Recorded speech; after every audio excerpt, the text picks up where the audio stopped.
સફારીના ભયાનક અકસ્માતમાં 4ના મોત। ગંભીર અને દુઃખદ ઘટના બની છે, એ માટે હું ખૂબ જ દુઃખી છું અને એ ઘટના સામે તંત્ર સામે જે પણ કાર્યવાહી કરવાની થશે, કડકમાં કડક પગલાં લેવામાં આવશે। કેટલા લોકોના મૃત્યુ છે? એ 3 થી 4 લોકોના મૃત્યુ થયા છે, પણ એ સામે અમે કડકમાં કડક પગલાં ચોક્કસપણે લઈશું। કાર ચાલક પીધેલી અવસ્થામાં હતો? એ હજુ બહુ ધ્યાનમાં નથી આવ્યું, પણ જે હશે એની સામે કડકમાં અત્યારે પોલીસ કસ્ટડીમાં છે અને એની સામે પોલીસ પણ કડક પગલાં લેશે અને મહાનગરપાલિકા પણ કડકમાં કડક પગલાં લેશે।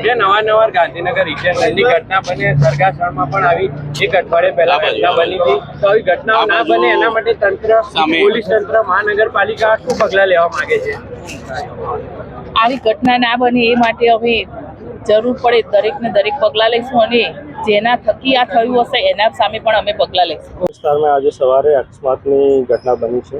આના આરોપી છે હિતેશ પટેલ। હિતેશ પટેલ લગભગ 3 એક્સિડન્ટ કર્યા, આમાં 3 લોકો મૃત્યુ પામેલ છે અને હિતેશ પટેલને હસ્તગત કરીને પોલીસ સ્ટેશન લઈ જવામાં આવેલ છે। કેટલા ઇજાગ્રસ્તો છે સાહેબ? અત્યારે લગભગ 5 લોકો ઇજાગ્રસ્ત પ્રાઇમરી ધ્યાન આવેલ છે।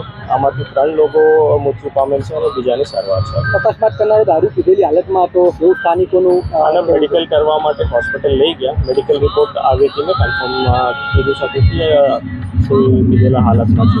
સર, ગાંધીનગરમાં ये दूसरी तीसरी ગાંધીનગરમાં પોલીસ અવેરનેસ માટે પણ પ્રયત્નશીલ છે અને સાથે સાથે એન્ફોર્સમેન્ટ પણ ખૂબ સારી રીતે કરીએ છીએ। એક દિવસમાં લગભગ મારી ઓફિસથી 200 થી 300 ઓવર સ્પીડિંગની ચલાન આપવામાં આવેલ છે અને લાસ્ટ 15 દિવસથી મારી ખૂબ મોટો પ્રમાણે ડ્રાઈવ ચાલુ છે આખું ગાંધીનગરમાં અને 2025માં કુલ મળીને 1 કરોડની આસપાસ પોલીસ દંડ ફટકારવામાં આવેલ છે। એની સાથે સાથે જેવી રીતે મેં કીધું હેલ્મેટ પહેરવાનું અને બ્લેક ફિલ્મ કાઢવાનું, બિના નંબર પ્લેટની ગાડી રોકવાનું અને સાથે સાથે ઓવર સ્પીડિંગ તમે જો છો મારી ઘણી બધી જગ્યા લગભગ 5 કેમેરા રોડ ઉપર ડિપ્લોયડ છે। એની સાથે સાથે આ રોડ ઉપર જ મારા 4 ઓવર સ્પીડિંગની કેમેરા ડિપ્લોયડ છે, તો એની માધ્યમથી જો પણ ઓવર સ્પીડિંગ કરે છે પોલીસ ફ્રિકવન્ટલી એની દંડ કરવામાં કાર્યવાહી ચાલુ છે। સર, મૃતકોમાં કેટલી મહિલા કેટલા પુરુષ હતા એવું કંઈ જાણવા મળ્યું?